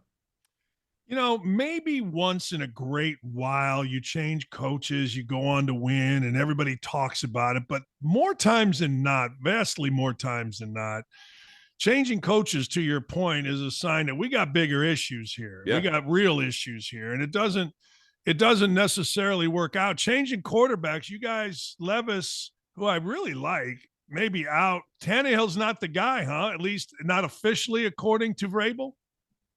Not officially, but Vrabel did say that the injury to Levis is like the one to Tannehill. So, Tannehill's had 2 of these, where last year he tried to play through it, ended up having surgery on the ankle, the tightrope surgery, trying to get back quickly. And then this year he sits and Levis takes over and never looks back. They need Levis in just to continue to try to get him some in-game reps. He's the quarterback for next year, Dan. It's just not a good situation. If Tannehill ends up playing this coming week against Seattle, we're going to see Tannehill and Henry for, I think, what's the last ride over the last 2 or 3 games, depending on when Levis comes back. It's the sign off. And I think Tannehill's one of the quarterbacks to watch for in the offseason, along with Kirk Cousins, who can come in and pick up an offense fast and potentially help you win some games to get to the postseason. I'm looking at Atlanta, Seattle, and a couple of other spots. And I mentioned Seattle because Geno Smith, his contract has an out after this season. He signed an extension last offseason, but they have an out after 1 year instead of giving him more guaranteed money moving forward. And he's been banged up. A lot of backups across the league are playing. There are 2 quarterbacks who are going to be free agents that I think will be highly sought after because they're a step above the backups that are currently starting. I'm fascinated. The backup thing is a thing right now. And I don't know, maybe Drew Luck. It's a problem. Yeah, maybe Drew Luck isn't a backup. I don't know. He sure slung the ball pretty good last night in the rain. He wasn't bad. And I know it's only 1 game, but damn, he wasn't bad. And I always say this about the NFL. And I got taught this by a guy, Rick Venturi, who's like, look, it's great what guys do in the first half, but can you lead your team down the field in adverse situation? And Drew Luck did that. And that would mean something to me where I Seattle. Well, so it not only can you come in off the bench, excuse me, and lead your team and just not necessarily win it, Dan, just not lose the game, right? But during the week, you need more than just a rookie or a second-year player as you start getting reps and you start preparing and the other team's preparing for you. And can Drew Lock go win a series of games? Because Seattle had lost 4 in a row, and now they just beat Philadelphia. They're on the road this week on a short week to Tennessee. So they're scratching and clawing, trying to get the top seed of the wild cards because San Francisco has locked up their division. All that to say, at some point, though, while you have the backup who can come in and win a couple of games, that tends to move aside, right? Like you see the backup win a couple games, and then the story kind of just goes off into the ether. And that tends to be the case in most instances where it comes down to once you're in the postseason, what happens? Well, if you make it to the postseason, can your guy help your team win in 4 different ways, potentially, if you're a wild card team? Because you're not going to win just by throwing the football 4 straight games and you're going to win the championship. And that's where the upgrade always goes to. And sometimes the starter is not that guy.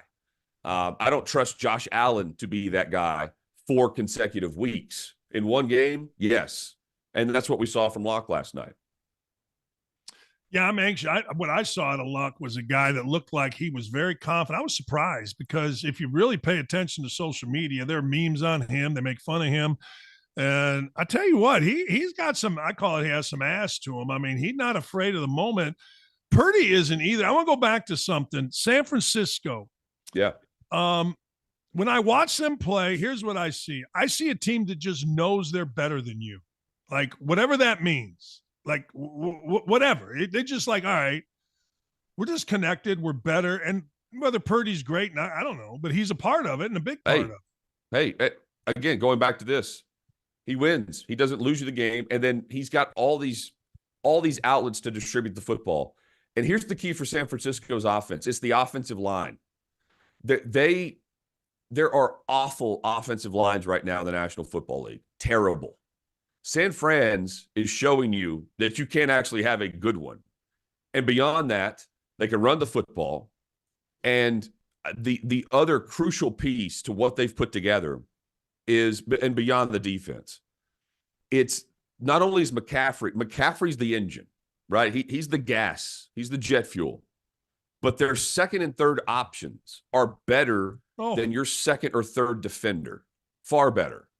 And when you have double coverage somewhere, someone else is going to beat you one-on-one consistently. And I shouldn't even go second or third, fourth option even, if you want to go deeper than that. When they are healthy and when Deebo Samuel is on the field, along with Brock Purdy, along with Christian McCaffrey, along with Brandon Ayuk, along with George Kittle, they're rocking and rolling. And then they've got other players that are role players and possession guys that aren't going to drop the football. Then they add pieces during the season, during the trade deadline. They already have the top paid defensive player in the NFL in Bosa. I mean, it's a who's who. And they figured out ways to manage the cap, and they still benefit despite totally missing on the quarterback a couple of years ago in the draft because they're playing Brock Purdy. They're playing him and paying him $800,000 this year. They can't even give him a raise this offseason, Dan. He's not eligible until next year at the end of the season after year 3. They can take full advantage of that money, even though they've swung and they've missed on the draft. And then Garoppolo was good, not great, and got them as far as he possibly could whenever he was healthy. Purdy's in there, and all he's got to do is he can manage it, but he can also sling it. And that's a huge, huge weapon that most teams don't have. If you're a game manager, you're just a game manager. Purdy's not afraid to step up and win the game. I agree. All right. I don't know if I'm going to have you. I don't know if you can come on before the game, so I got to ask you. Washington, Texas, Alabama, Michigan. Give me what you think in each. I think Texas is going to win the game against Washington. I think so. The storyline with Harbaugh was Michigan. I understand it was tongue in cheek, and I think he's trolling America, the fan base, the college football fan base, when he says, we're America's team. We're watching America's team after the Penn State win.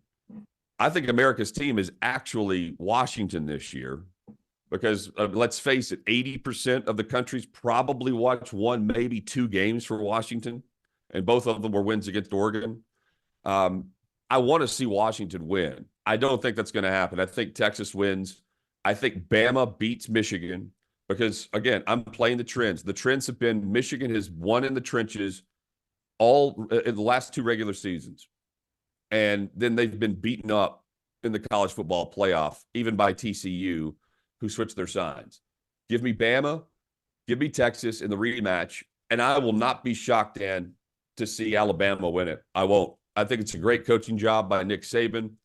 And, in a rematch, neutral field, and a chance to redeem what was a terrible opening part of the season. What a storyline for, speaking of GOATs, going back to Mendenhall, Nick Saban to win yet another championship. And then who knows, maybe all the rumors about him being done after this year are true. I don't think they are. I don't think he's going off to the sunset after another win. He'll go off to the sunset when he's dead and gone. I think he's coaching until then. And I think he's on a great path to win another title with what is not one of, I don't think this team, talent-wise, position by position, would go up against the last or top 10 of teams he's coached. He's done a great job, and so has the staff this year. The Cinderella thing would be Texas, gets to the national championship, and whoever they play, all of a sudden, like Tua in the national championship game against Georgia, here comes Arch Manning in the second half, right? Oh, my God. Here, It would be like Tua. Yeah, you're right. Just like Tua and Hurts. right? Well, and then the storyline of that going into the SEC next year. Right. Right. That's the other weird vibe with this, Dan. Just real quick, Pac-12. I think it'd be great to see the Pac-12 win. Everything was just disintegrated.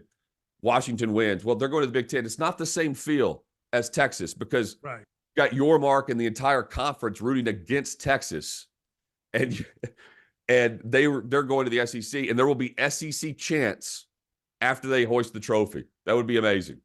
Yeah, it sets up pretty good. It sets up to be like, I'm personally, I know that everybody, we're past complaining about it, but I've said this, Jonathan, and I'm going to stick with this. I think Alabama-Michigan's going to be the most watched college football game ever, just because of everything around it. I could be wrong. I don't know.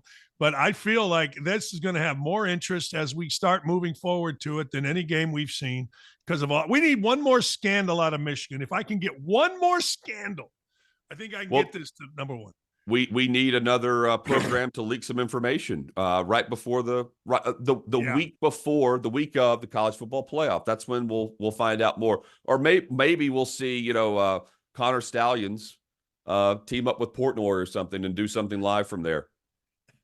I think what's he doing, by the way? I'm here for everything. I want it all. I want everything. Hey man, thanks a lot for coming on, my friend. You got it, Dan. See you soon. Happy holidays. That's Jonathan Hutton. Merry You can Christmas. catch him every afternoon Eastern time right there, Hutton and Withrow, Hot Mike, 3 to 6 on OutKick. They're going to OutKick too. They're going to OutKick.com, and you can catch all of us. And it's a great show. It just is. It's just such fantastic information every single damn day. And I know Gritty, I do it for you, baby. I do. All right, ladies and gentlemen, here are my top 5. It's Tuesday. I'm going to give you my top 5 college basketball picks. And before I give it to you, I'm not going to lie to you. I like week-to-week stuff in college basketball. What does that mean? The Dakich Index always goes by who's playing well now. Now, you got to have a certain level of talent to jump into my top 5. You can't just jump in because Bowling Green has won 4 in a row against bad teams. And by the way, Bowling Green takes on Hampton at 11 o'clock today. That's a good game because Bowling Green's going to win by double digits, and I'm going to bet on it because that's what I do. But I wanted to put Michigan State in my top 5. Now, you're going to tell me, hey, Dakich, you're an idiot. You're looking for clicks. You suck. Yes, I suck. Yes, it's all true. I suck. Let's just preface it with that. But what I do is I pay attention to who's playing well now, but you got to have a certain amount of talent. Well, Michigan State's playing really well. I told you this yesterday. By the time I watched what was going on with Michigan against number 6 Baylor, it was 45-17. Now, I'm going to say that again. You don't see that very often. When it's 45 and the next number is in the 30s, that's big. The 20s, that's a rout. 45-17 is what we would refer to as an ass kicking of the number 6 team in the country. Now, you all are going to say, well, they backed it up by playing Oakland. Now, you don't know Oakland. Oakland plays everybody tough. Oakland played Illinois down to the wire. Oakland played Ohio State down to the wire. Oakland got beat by Toledo, a very good team, by 1. Oakland got smacked yesterday by Michigan State. You know, that old, what do you guys always say, that trap game where you beat a good team and now you're playing somebody lesser, blah, blah, blah, blah, blah. Well, no trap game for Michigan State, but I'm not going to put Michigan State in there. Why? Because they haven't earned it yet. But they're on their way to earning it. You mark my words. Sparty, it's too bad that Indiana hadn't already beaten Sparty. See, I think Wisconsin's got one up on the whole Big Ten because Wisconsin went into Sparty when Sparty stunk and beat them. Number 5, Arizona. I can't drop Arizona out of the top 5 for losing on the road in Indianapolis against Purdue. Arizona is one of the top 5 teams in the country to this point. Arizona is uber talented. Arizona has the win at Duke, although Duke is only 7-3. It's not like Duke is tearing it up. But the fact of the matter is Arizona has everything you want, and it took a really good effort by 2 guards, Fletcher Lawyer and Braden Smith, to get it done for Purdue. Tough environment. I don't think people really understand when you're not from around Indianapolis how difficult it is to play in a sold-out Gainbridge when you're playing against Indiana or you're playing against Purdue.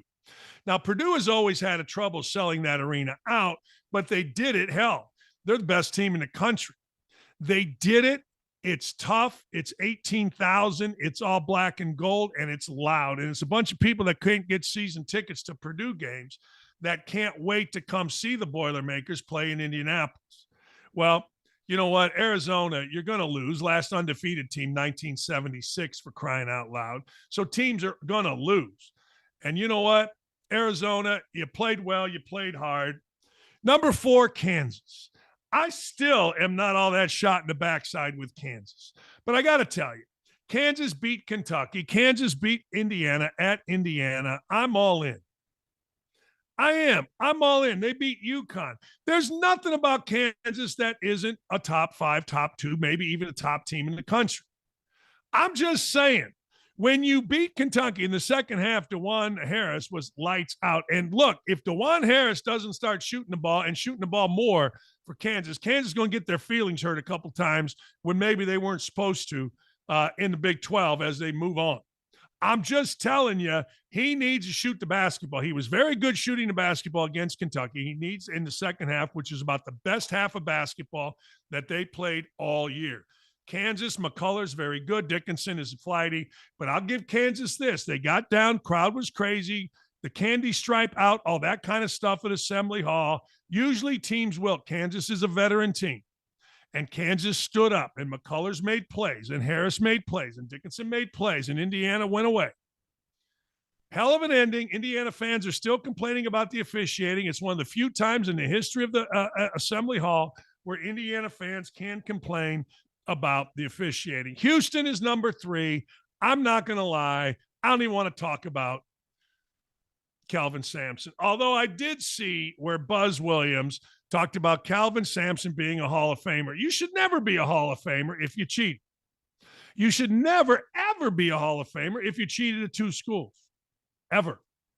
When you go on probation at Oklahoma and you leave and somehow the idiot guy named Herbert, the president of Indiana, hires a coach at Indiana that is on probation, and then you cheat there and put that school on probation, get a 5-year show cause where you can't coach college basketball for 5 years, you should never even be considered to be in the Hall of Fame of anything other than the outlaw, the cheat, whatever you want, Hall of Fame. But I get it. Coaches get off on, knee padding each other. I get it. And Buzz Williams said, he's my big brother. Shut up. He's a cheat. He's always been a cheat. If he couldn't cheat, he couldn't coach. Period. Don't at me. Period.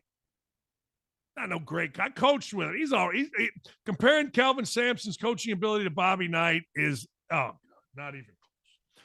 Number 2, UConn. I don't know about you, but because it was played out in Seattle and because it was played against a Gonzaga team that had lost a couple games, people really did not talk about the 16-point UConn win over Gonzaga in Seattle. Like Purdue in Gainbridge, Seattle with Gonzaga, that's Washington State's team, the state of Washington's team. Gonzaga, it's not Washington, not in basketball, maybe in football, but certainly not in basketball. Well, guess what? UConn went out and did it again. Their only loss is to Kansas at Kansas, where they kind of sort of maybe controlled the game for the most part. But Danny Hurley and UConn is tough. The 2 teams at the top, Purdue and UConn, have the same thing in common. They're both tough. They've both been tested against toughness. And one thing that UConn does, and the same thing with Purdue, and I guess most of these teams in the top 5, they can do it any way you want. You want to get some guard play? Okay, that Newton kid will go get you 28. You want to throw it inside? The big guy will go get you 28. You want to do both? Then you're damn near unstoppable. But UConn has what Jim Calhoun and UConn had always had, and that's real, true toughness. Guys that play with a chip on their shoulder in interchangeable parts. Guys that'll play this, but hey, look, I'm asked to do that, and they don't complain. Danny Hurley is doing the kind of job that his dad, Bob Hurley Sr., did as a high school coach. He just gets tough kids, puts them together, and away you go. You know, not a lot of kids from St. Anthony's, where his dad coached, were great NBA players. Guys made the NBA, but what they were was tough, winning guys that were hungry and worked hard. And if I'm Jim Calhoun, I don't know whether Jim Calhoun is one of those old school coaches that doesn't want his school to do better than when he was the coach. I don't know. Bob Knight was that way. I don't think Katie's that way. But if I'm Jim Calhoun, I'm proud of what I'm seeing, because UConn is back to being what Jim Calhoun built at UConn. Bunch of guys that were good recruits, don't get me wrong, that have been molded into a great team and a great program. Purdue kind of the same thing, even though Gene Katie never made it to a Final Four national championship. But Purdue's always had the same thing. Recruited guys, good players. Good players. Occasionally you get a great player. Purdue got a great player back in the day in Glenn Robinson. Everybody knew Robinson was going to be a great player. Purdue ended up with a great player in Zach Edey, but I'll tell you this, their guard play is fantastic. You know, we always say guard play makes a difference. Well, Braden Smith, who was first team All Big Ten last year as a freshman, which was amazing, is even better this year. I have no idea if he's an NBA guy. People are asking me, and I don't care. That kid is tough on tough. That kid is physical as a guard. That kid is determined as a guard. That kid is no nonsense as a guard. He comes every night and gives what he's got. And some nights that's 30. Some nights he and Fletcher Loyal give you 22.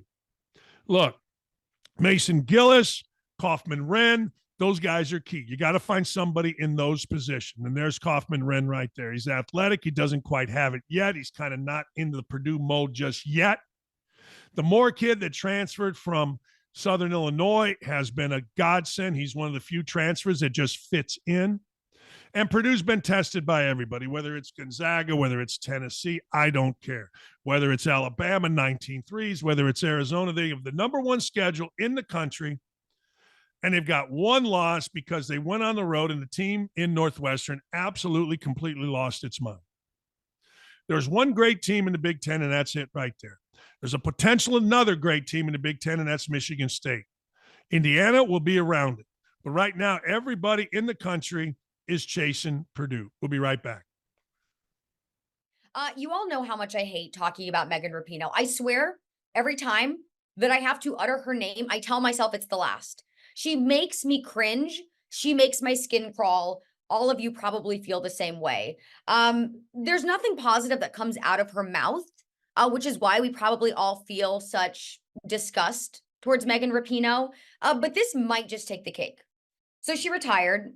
We thought maybe she would fade into the background, right? Go about her business, live her life, not make the rest of us talk about her anymore. But apparently that's not the case. Now she is coming out in saying that playing for the United States is the, quote, worst job in the world. And she's saying this because of the criticism she garnered, which obviously she brought on herself by doing all of the horrible things that she did over the course of her career. One being that she felt super compelled to kneel for the national anthem and not show her pride for the United States, despite having the platform and representing the country in a way that very few people on earth get the ability to do. Listen, she's a leftist. We all know this.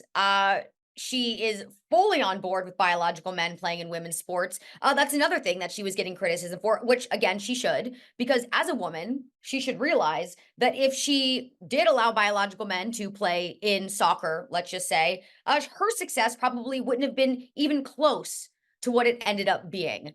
Because as we know, I'm going to say it time and time again, men, they're bigger, they're stronger, they're faster. Women, as great of athletes as they can possibly be, they just do not add up to what men are capable of.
I don't think some of the NFL players are all that excited about the refereeing in the NFL. I think we've documented that, and I think we'll continue to document this. Matthew Judon of the New England Patriots posted a picture of Patrick Mahomes kissing a referee. Let's have a look. Matthew Judon, they got beaten. He's not happy. Judon not happy at all. There it is. Oh, a little smooch. I see no lies, Judon said. That's pretty funny. Like, somebody's going to say, is that an actual picture? I think it is. I think, you know what, before the game, I think more times than not, Patrick Mahomes goes out and he starts making out with the referee or the judge or whatever the guy in the white hat is. I do. And I don't think there's anything wrong with that. I think to the victor go the spoils, and there's nothing more sensual than a man kissing another man. One man in a football uniform and one man in a referee's uniform. That's like, I don't know, in Bloomington, the bar was called Bullwinkles. That's like a wet dream at Bullwinkles, baby. Hey, the LA Lakers are moving forward with hanging their in-season tournament banner in the rafters alongside multiple, I guess, world championship banners in a newly leaked photo. Here it is, ladies and gentlemen. You see it right here. The championship banners going back to West and Chamberlain and Magic and Worthy and Kareem Abdul Jabbar. Well, the in-season tournament of LeBron James is going to sit right there with him. Right there. Hey, look, we're world champs. Look at all those world championship banners. And, well, I got to tell you, we're going to put this in-season tournament banner right there amongst them because Austin Reeves and the fellas got her done. They did. And you know what? It's such an accomplishment that absolutely nobody, and I don't know one person who could other than people that are actually with the Pacers. I don't know one person that could tell you what the setup for the in-season tournament was. I legitimately don't know one. But hey, to the victor go the spoils, man. I just wish that was a yellow square banner like the others. I just wish that it fit right in there with all of the others. I think that would be exceptional. I think if we could get that done, then Jerry Buss will get off of he'll get off of the dead cheerleader that he's currently sleeping with up in heaven. And he'll be like, whoa, Jeannie, we can't have this. We can't do this. What are we talking about here? No. But hey, Jerry Buss is cocktail in hand. I got once kicked off of a Caesars Palace. My brother, myself, bunch of us buddies, we were playing blackjack in Caesars, and they came up and they said, fellas, we have a table for you guys over there. And we're like, we don't want to leave. Like, well, you got to. So they immediately came in. We went to kind of our table. They roped off 3 tables, and here comes Jerry Buss with a bevy of Polynesian-looking women that were arguably, my brother still to this day will tell you, it's the hottest women he's ever seen in his life. And I think he's right, in person. It was before the re-rack was popular. You know what I'm saying? It was before the fake boobalage was popular. And when you saw a big old set, particularly with tits on a stick, just a skinny little girl with a big old rack, she's probably 25 years old. And here's Dr. Jerry Buss walking around at, I don't know, 110. And he's got like 8 of them. And I'm thinking to myself, I didn't know what Viagra was, but I'm betting he did. Anyway, long story short, he's turning in his grave. Charles Barkley, not a fan of Florida State not making the college football playoff. He says the decision to leave out an undefeated Power 5 team is it's absolutely insane. They penalized because they lost their starters. I said, well, wait a minute. You show total disrespect to the backups. That was my whole problem. I don't like Alabama. I like Coach Saban. Winning with backups should have given you brownie points, not penalize you. If you're going to play sports now where it only matters if you're using your starters, I don't want to be in that world. They won 3 games with a backup and another backup. He's not wrong about that. Charles is not wrong about that. Backups make the world go round, baby. Second marriages are better than the first. Not same as the first, at least in my world, better than the first. So I get it. Backup singers, man, if you just had Gladys Knight and not the Pips, what are we doing? Backups make the world go round, and I agree with what Charles Barkley said, and I can agree with both. Sure, they penalized him for having backups, but I don't want Florida State. I hadn't watched one Florida State game. I watched parts of some because I like Jordan Travis, but without Jordan Travis, I don't know about you, but I don't see Deion Sanders in the backfield. I don't see, what's that guy's name? Something Ward. We used to kick his ass in basketball every year, and everybody said he was a good player. Charlie Ward. I don't see Bobby Sura out there. Nah, I don't need Florida State. They got it right, and I do agree with Charles. We need more backups. Backups shouldn't be penalized, except for me and my TV watching, because I want Alabama, Michigan. I don't care about Texas and Washington, except what the sack man tells me I'm going to bet on it. And then when he tells me I'm going to bet on it, but I'll tell you this, every second it starts at 5 o'clock. I've told you this before. I'm going out for a 10:30 concert on New Year's Eve. The lovely Lee Ross, myself, the Blinkos, and our friend, we're going to go all out. We're going to a 10:30 show at some hotel in Carmel, Indiana. And we ain't getting done till 1:30, 2 o'clock. Now, this old guy will sleep in. Lee will be up at 8, run 18 miles, bake a toast or bake a freaking cake, have breakfast ready, because that's Lee. Me, only thing I can guarantee on New Year's Day is this. At 5 o'clock, my fat ass will be in front of a television watching every second. I won't watch pregame because there'll be other stuff on, but I'll watch every second of Alabama and Michigan, and I can't wait. Would not have been the same with Florida State, would not have had the same interest.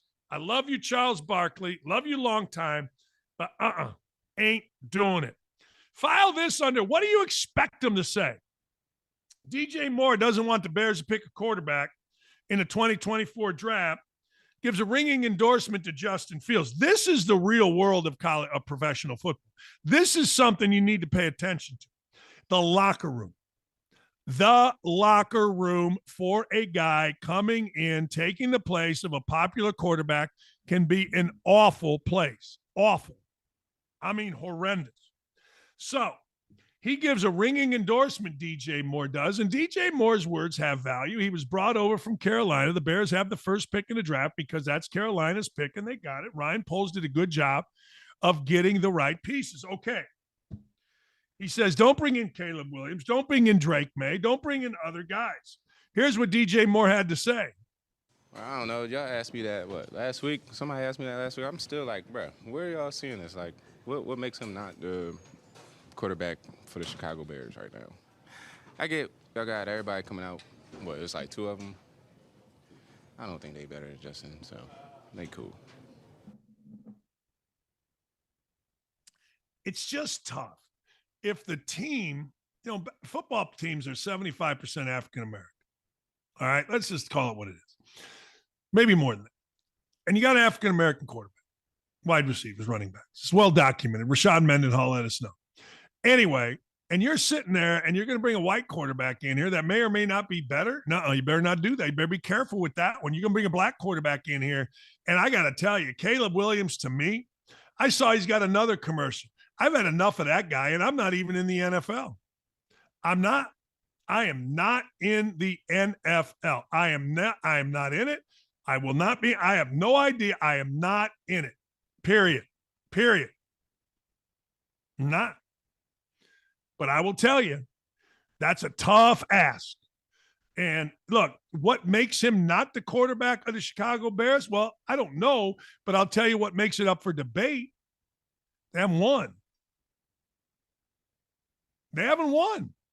And look, if you're going to be the most popular team, which they are, the Bears, in one of the major cities, second biggest or third biggest in the world, in the country, then guess what? You got to win. Period. And I don't give a damn about whether or not, I don't know what makes him. I don't know what makes him. I don't know. I have no idea. But what I do know is this. They're not winning.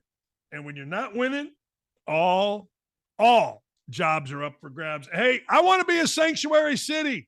Vote for me. Nobody's illegal. We're a sanctuary city. Give us your poor. Give us your illegals. Nobody's illegal. Remember? All lives matter. Until what? till Governor Abbott said, hold the phone here, ladies and gentlemen. We're going to bring New York and Eric Adams. We're going to bring you some of what we got. We're going to bust them. We're going to fly them. We're going to give you exactly what you want. You're a sanctuary? Well, here you go. Eric Adams is the mayor of New York City, and he was asked about this. He was asked a very softball question. Here is what he was asked. When you look at the totality of the year, if you had to describe it, and it's tough to do, in one word, what would that word be, and tell me why? New York. This is a place where every day you wake up, you could experience everything from a plane crashing into our trade center to a person who's celebrating a new business that's open. This is a very, very complicated city, and that's why it's the greatest city on the globe. Mm-hmm. That's a weird answer. That's a very weird answer. You can have a plane crashing into a building. Now, we all understand that he's African American, so he can say anything that he wants without repercussion. I mean, people lost their mind on Sean McDermott even mentioning 9/11, and Sean McDermott was stupid for what he did. But we all understand. We do. We all get that as an African American, you can say whatever you want, and everybody's going to be scared. But that's an idiotic answer by a fool. You get mad, glad, angry, or sad at me. You can do whatever you'd like, but that is an idiotic answer by a fool. I don't think you should ever mention in anything other than a horrific light what happened on 9/11.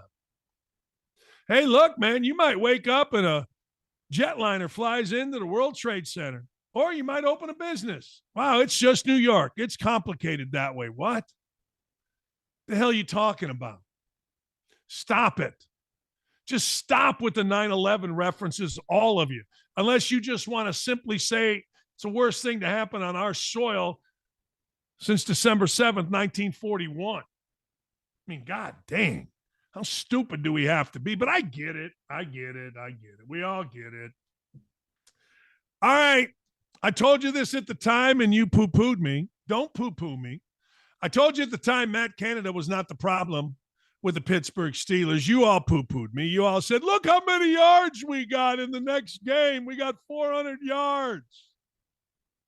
You know, back in my day, I thought Mason Rudolph was a big fat golfer.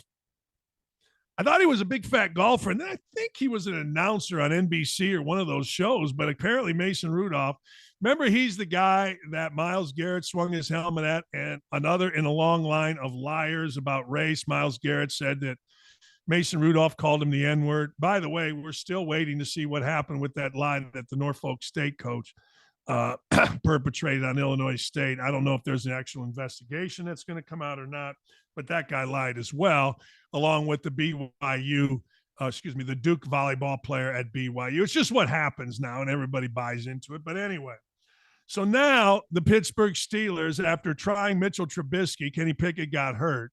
How bad are you if you're Mitchell Trubisky?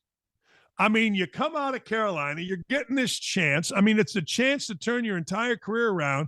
And late in the game against the Colts, your coach I said this yesterday, he would have put me in as opposed to putting him in, Trubisky. He would have put a 60-year-old, surgically repaired, right-armed, ugly ball Dan Dakich in before he would have put Mitchell Trubisky back in that game, and he would have been right. He would have been 1,010% right. Because Mitchell Trubisky, after that last interception, really shouldn't have been in an NFL game. And I would argue it'll be difficult unless something crazy, completely out of its mind happens. Mitchell Trubisky won't be back in an NFL game ever again. Unless, but so we got Mason Rudolph starting. And, oh, by the way, Mike Tomlin pinned it all on Matt Canada. Matt Canada hasn't been there. And guess what? They still stink. I'm telling you, if you're black and gold and you're an offense in football, you stink.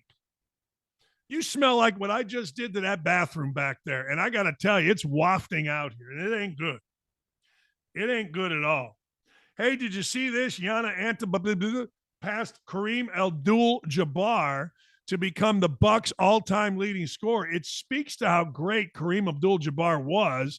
A lot of people don't remember that he started his career with the Bucs, one with Bobby Dandridge, Lucius Allen, of course, the Big O. They won themselves a championship early in his career, and then like all centers, starting with Wilt Chamberlain and maybe others, he ended up in L.A. with Magic and Worthy, and, well, they won a couple as well, maybe 5, and Kareem Abdul-Jabbar goes down as, along with Michael Jordan, the best, most dominant basketball player that I've ever seen, and I know he broke his hip. I'll never understand why Kareem Abdul-Jabbar felt it necessary to be a jackass to everybody that he played with, to be above it, to be a jerk. But, hey, look, I'm sure it was something about God. But anyway, I'm sure Antetokounmpo decided that he had to run off like an idiot to get the game ball because that's what he does, but good for him. All right, according to Gronk is trying to be a serious guy now. Good for him. According to Gronk, the Cowboys lack mental toughness. Now, you can say whatever you want about Gronk, just a big old goofy frat boy. He's never going to be what Pat McAfee is. Those are things that I say. But Gronk about mental toughness in football, take a listen to. Here's what he had to say. When you're a team and you can't go on the road and win a big game in a hostile environment with weather that isn't on, you know, your side isn't in your favor, means you're not mentally tough. The Dallas Cowboys are not a mentally tough football team. That being said, it has been shown last year in the playoff. It has been shown the year before in the playoff. So he's saying basically what we're all saying is that here's the deal. The Dallas Cowboys are front runners at home. And I think anybody that's watched their games understands it. And I don't think, look, and Gronk talks about that, I'll listen. Anything else, I don't care. But when Gronk talks about mental toughness, now let me tell you something. That guy was on some mentally tough teams. That guy played for a mentally tough coach. That guy's best friends with a mentally tough, maybe the most mentally tough quarterback ever. That guy knows with what he speaks. And here's the other part of it. Again, like Purdue, who we talked about earlier, you know, it really doesn't matter what you do right now, does it? I mean, what you do right now and what Purdue's doing, it makes it easier in the postseason. But Purdue's always shown that they could lose as a 1 seed against a 16 seed. And the Cowboys have pretty much shown they can lose to anybody in the playoffs, no matter who the quarterback is. That's what's going to make this interesting. We honestly don't really pay attention to what's going on. I don't know why I'm screwing this up. To what's going on with the Cowboys until the playoffs. And then some of you are going to root like crazy for them, and some of you are going to root against them. I don't know which way I'm going. I guess it all depends on who I bet. The team that I'm going to root for is the Colts. And that's pretty much it. But I'm not mad at Gronk for saying that. And it goes back to your quarterback. Now, if Micah Parsons is a little bit banged up, that's a problem for the Cowboys. And the thing you have to be able to do, and I learned this the hard way as a coach, man, from now until the playoffs, guys got to be healthy. I don't know if they're going to get healthy, but they got to be healthy. And you as a coach and a coaching staff have to do everything you possibly can to ensure that they are, period. And Micah Parsons being hurt. Can't have that in the playoffs. All right. You know what time it is. We're woken and we're doping. What do we got, Dylan and Ryan and Nick? There they are. Look at her. Suck at history, suck at math, suck at econ and science, and I don't want to work. Think I'll become a socialist. Yeah. Look, that's all that is. And I don't understand it. I'll never understand why we give in to the lowest common denominator. Dudes don't want to work. Dudes don't want to go to school. Dudes don't want to study econ. They don't want to study math. They want to be influencers. What do you want to be when you grow up? I want to wear a thong, sit on the beach, set my timer on my camera, put my one finger up my ass and the other in my mouth, and go, oh, and hope everybody says, oh, gee whiz, you're awesome. That's what I want to be. I want to be an influencer. I actually played golf this summer with a guy that's an influencer. I said, how'd you become an influencer? He said, Dad, I don't know. He said, I started a blog about my family. It hit perfect. Now he's got like 500,000 followers on InstaFace or whatever the hell it's called, Instagram. And he's making like $750,000 a year doing this. So I don't blame you for being what is it called? An influencer. Just stick your finger in your mouth, take off your clothes, be like those little girls that played at Miami. That's all. And you too can be an influencer, and you too can be a socialist. Next. Oh, man. I got to tell you, this is one of my pet peeves. I've said this forever, and I'll say it again. Here's what I want out of a president dating back to the 70s, before any of you old white ladies were even born, or young white ladies. Here's what I want, and it's non-negotiable. And I've added one. I don't ever want to hear the word inflation. The word inflation when I was a kid, and because of inflation, we couldn't get McDonald's every other Friday when my mom went to the store because it was payday for both my mom and my dad as Gary public school teachers. They didn't teach, never mind. So when inflation hit, I didn't like it because I couldn't get the Big Mac. I always look forward, to the Big Mac. I like the Big Mac. And then I remember the day the Quarter Pounder came out. And man, I like the Quarter Pounder. I had King Vitamin and Quarter Pounder in one afternoon after going to a high school basketball game when I was a little kid, and I loved it. King Vitamin was good, and frickin' Quarter Pounder was great. All right, that's one. Two, gas prices. When Jimmy Carter, who is the only president that compares in awfulness to Obama, when he was the president, gas prices at this pump by the Y&W, which was the outdoor movie theater on Broadway in Maryville, went from 29 cents to 88 cents in a hurry. I'm like, 88 cents to put gas in the beautiful 1974 Gold Duster that I tooled around in with a Cobra top? Are you kidding me? Keep gas prices down. Now, idiots tell me, well, he doesn't have anything to do with it. Okay, except that when gas prices do go down, which, by the way, is during this current election cycle, he and they, Obama, Biden, I'm sorry, Freudian slip, take credit for it. So I don't want to hear it. And the third thing is keep the stock market rolling. That's a more recent thing. No, it's not. Because when the stock market crashes, people get sad and there's not jobs. I need people to have jobs. And this guy has done better. I got to tell you, my 401k is starting to jump up, and I ain't mad about that. I've always said I don't give a damn who the president is. I didn't know that Reagan was a Republican until I was out of college. Could care less, Republican or Democrat, do those things. Now I would add, hey, can we secure the border and not give our tax money to idiots like Zelensky? I mean, can we do that? And I would be happy. Next. That is traditional. Merry Thanksgiving. Happy trick or treat. What? Somebody give that man a shot in the ass, will you please, so that he can get these holidays straight. Joe, very simple. Labor Day, Halloween, Thanksgiving, Christmas, New Year's. Let me say it again. Labor Day. Actually, August 17th, my birthday. That's the first holiday, right? Labor Day. Halloween. Thanksgiving. Christmas. New Year's. Easy. One last thing. Oh, man, my guy Aaron just sent me a picture of a Gold Duster. It didn't have the Cobra top, but it's still very, very, very cool. Hey, as we move along to the holiday season, do yourself a favor. Get your wife Uggs. Get your wife Uggs. Women love Uggs. Get your wife a nice pair of brown, about halfway up Uggs.